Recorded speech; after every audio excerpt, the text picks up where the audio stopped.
In the quiet village of Adekro, people believed the night had two faces. One face belonged to sleep, dreams, and rest. The other face belonged to things that walked without footsteps. For 40 years, only one person had ever seen the second face clearly, an old woman named Makoria. Every night, while the entire village slept, Makoria sat by a crackling fire at the center of the village square. She did not blink, she did not yawn, she simply watched the darkness with eyes that had grown sharp as cutlass blades. Children whispered about her, some said she was a spirit herself. Some said she made a pact with the ancestors. Others believed she simply feared the dark, but no one dared to ask.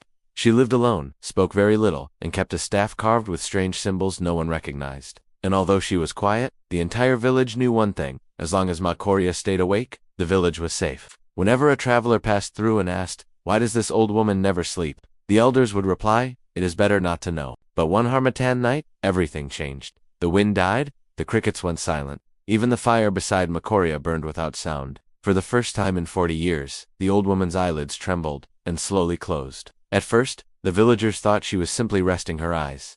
Then they felt it, a shift, like something in the world had been unlocked. A cold breeze slithered through the huts. Calabashes cracked, goats wailed without reason. Babies woke up crying, as if something unseen hovered over them. The ground itself sighed, a thick darkness, not ordinary night, but something alive crawled into the village like a slow, hungry tide. And from the forest came a whisper, "She sleeps." At last, shadows stretched unnaturally long. Footsteps echoed though no one walked. Something ancient had been waiting for decades.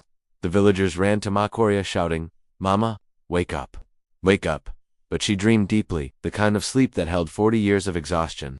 Then, the darkness surged forward, taking the shape of a tall, hollow-eyed figure. Its voice was a cold breath. "She is not here to protect you now."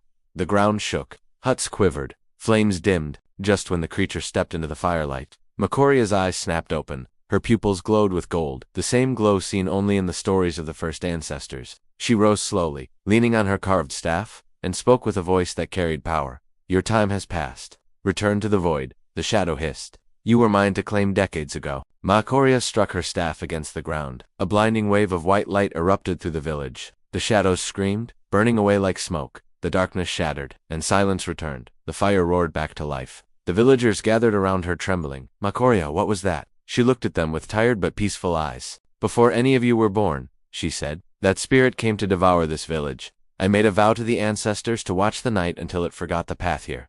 She smiled faintly. "And tonight, it forgot." She sat down, finally breathing in ease.